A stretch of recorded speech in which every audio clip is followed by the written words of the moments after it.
Thank you, Mr. Chairman. Thank each of you for your testimony. Mr. Burson, I'm going to come to you. You're a smart guy. Yale, Harvard, Oxford. You know, look at your resume. You know, you're a gifted attorney. And so as I look at all that, I'm puzzled by a little bit of your opening testimony.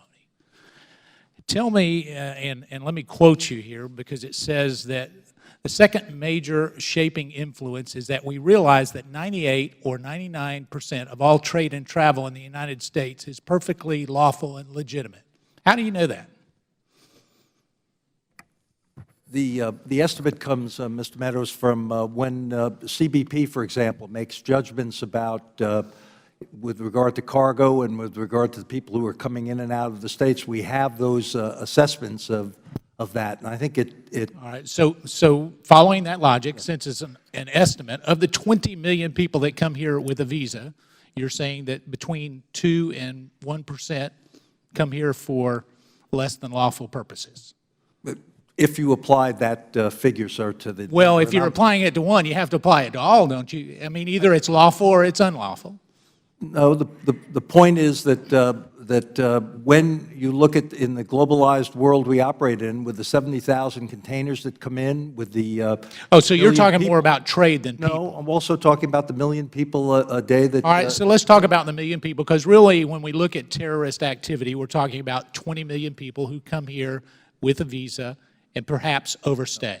Is that correct? No, 20 million a year. People come under the visa waiver program. Okay, and of that, how many overstay?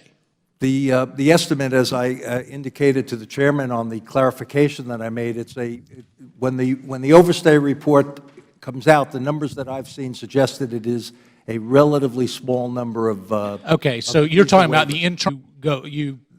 That's correct, sir, and it's the. So what is the number on that internal document that you've seen? Well, it's less than. What's the number? Now you've got a 2-inch binder there that has all kinds of research. In fact, it's got our pictures and our bios, so you've done good research. So you knew I was going to ask this question, I assume. I do, but... Are you going to give me the number? Mr. Meadows, no, I'm not going to give you a number, no. Why? I'm not going to give you a number because there is a report that's in preparation with a process that has to be followed. Is that the report that's been in process for 20 years? It's that delay that makes me understand. The person who appointed you, Ms. Napolitano, promised it to this Congress in 2013, December of 2013. So are y'all still working on that report?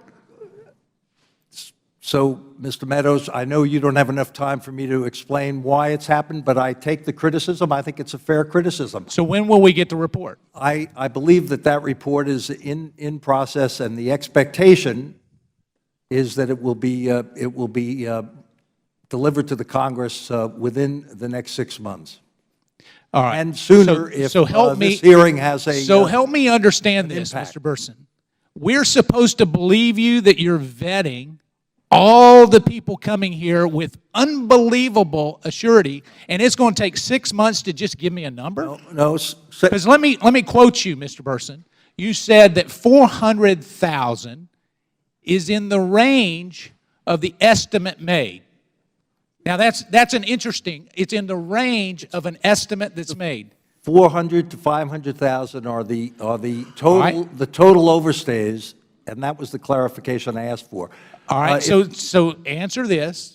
The GAO said that there was potentially 1.6 million overstays in 2011.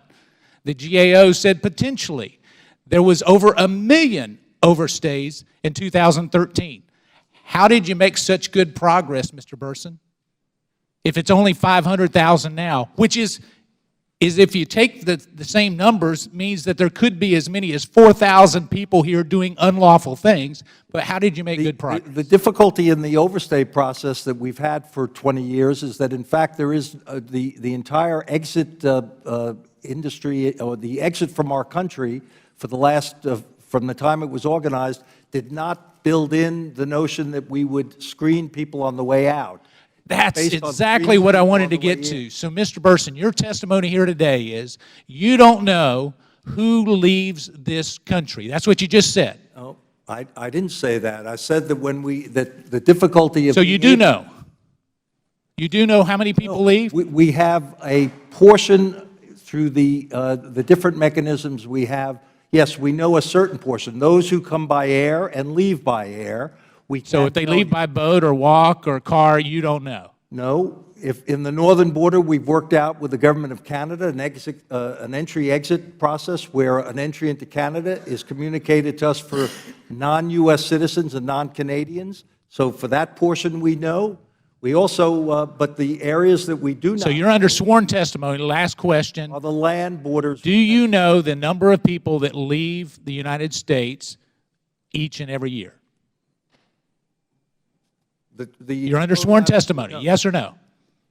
We can give you a large proportion of those, but not all, no. So we don't All right, know. I yield back.